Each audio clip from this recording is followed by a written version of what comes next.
No, you go. I'll follow you. Jack, just pick up on what happened with Harry. I mean, it's a good night for the team. Played well, scored goals, and yet a section of the fans booing Harry. Can I get your reaction to that? Personally, I think it's ridiculous. Harry's been unbelievable for this country in every, the World Cup, the Euros. He's been outstanding. I think even tonight he was brilliant.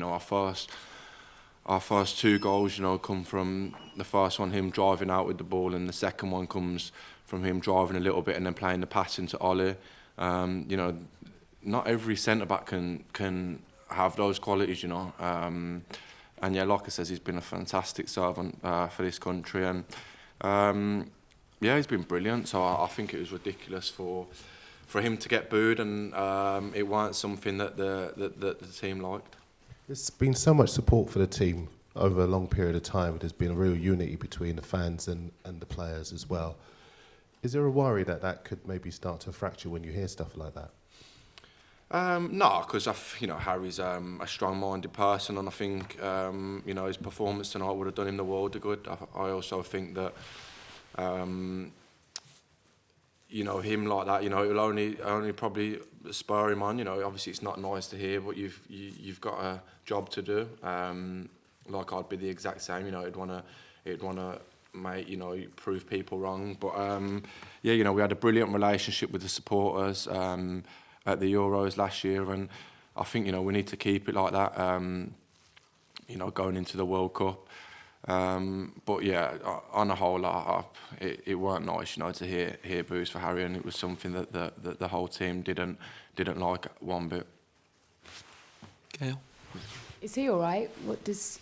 I know that often you say you can block out the noise, but it's quite hard to do that, isn't it, when you're playing for England at Wembley and you have enjoyed quite a lot of support? I know exactly what you mean. It is difficult sometimes. Especially off England fans, you don't mind it, off opposition fans and stuff like that. But when it's your own fans, it is a bit difficult. Harry seemed fine. Like I said, he put in a brilliant performance tonight. I think he was one of our best players.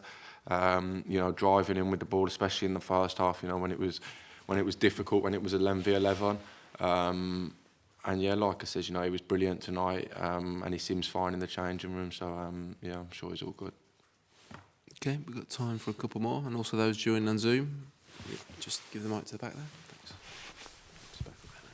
Evening, Jack. Obviously, congratulations on the win. Played well yourself as well. I just want to quickly ask about, you assisted Raheem for the goal. You had a little joke, it looked like, laughing with each other. Can you tell us what was going on there? No, I just said to him, "There's any chance you're passing that to me?" Because obviously he went running through the pitch, but I know what Raz has obviously got brilliant shooting ability. He's scored so many goals. So before anyone picks up on that, thinking that we was arguing, it was just obviously a joke between me and Raz. I just knew that he was still in that position, because obviously he's had the shot on the edge of the box, and by the time the keeper saved it and the ball's fallen to me, I knew he would have moved, a couple of yards into around the penalty spot. So obviously I've just pulled the ball back, and luckily, he's got on the end of it. Hi, Jack. Just at the back here. On the sending off, it looked like you had a little word with the ref. Were you trying to convince him to let Serge stay on the pitch? Yeah, I was. Yeah. For in these friendlies, you want a good, game, 11v11. It's not as if he's just tried to absolutely smash someone, and should have got sent off for it. He's just obviously had a few words with the referee. So I was just saying to the ref, come on, it's a friendly, And even for us, we want to play against, 11v11 and make it a difficult match for ourselves. And I do think it killed the game a little bit, when it went 10, when they went to 10 men. So I was just saying to the ref, come on, just leave him. But I think once the ref obviously pulled out his second yellow, I don't think there was anyone changing his mind. Okay, we've got two more. There's here, and then we'll finish with Dan Kilpatrick. Hi, Jack. Well done today. Jude Bellingham, you seem to link up with him very well, and he picked up the Man of the Match award. Have you played with any 18-year-olds that good before? No, I haven't actually. It's scary how talented he is. 18 years of age. He's just so mature. He's built like he's you know, he's my age really, about 26. But he's just got so much technical ability, and he's such a mature player as well for his age. I can tell you one thing: I was nowhere near as good as he was when I was 18. I was on loan at Notts County. I was a little scrawny thing as well. So no, he's so mature, and I think that's I think that is actually one of the main things. Just the way he plays, he's just so mature. You know, he's just, you don't see a lot of kids. You see kids 18, 19 that are talented, but not a lot of them are that mature way about them, a lot on the football pitch, and he's got that. And you know, he's so versatile. He can play in so many different positions. He could play as a 6, a 8, a 10. And yeah, it was good to play with him tonight. I think that was my first time playing with him, I think, tonight. So yeah, it was nice to obviously play with a fellow Brummie. Dan? Hey Jack, just looking ahead to the World Cup draw on Friday, I think I'm just having a look. I think you can get kind of Germany, Netherlands, Croatia, so some good sides there. Have you had a look at it at all? Is there anyone you want to get, you don't want to get? Do you fear anyone? Nah, do you know what? I haven't actually had a look at it. I haven't really looked too much into the draw. Obviously, we'll all be watching it.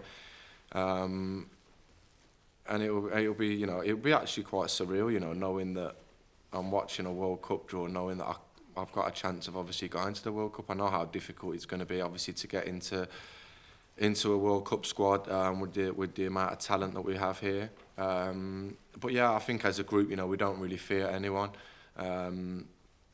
I think, you know, it was showing our performances. You know, I think I seen something the other day saying that we haven't been beat over 90 minutes since like November 2020 or something like that. So yeah, I think, you know, at the moment we have such a confident group, and such a good group of players. You know, a mix of experience and a mix of, you know, younger players. But we just have so much talent. And I was just actually speaking to Connor Cody on the bench then when I come off.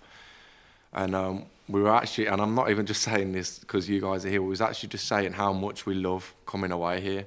And, you know, I've heard people say before, you know, players that have played for England 10, 15 years ago, that they didn't really enjoy it. But honestly, for me, I love coming away, man. Like, I love just training and being with the lads. You know, we've got such a good group of lads here, and credit to the staff, you know, because they've done that as well. You know, the manager.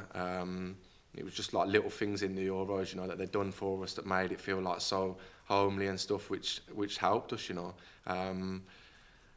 So yeah, you know, we have such a good group here, and we love coming away, and we're playing with so much confidence and belief at the moment. So I think looking ahead to the draw, you know, we're all going to be excited, and we won't really fear anyone.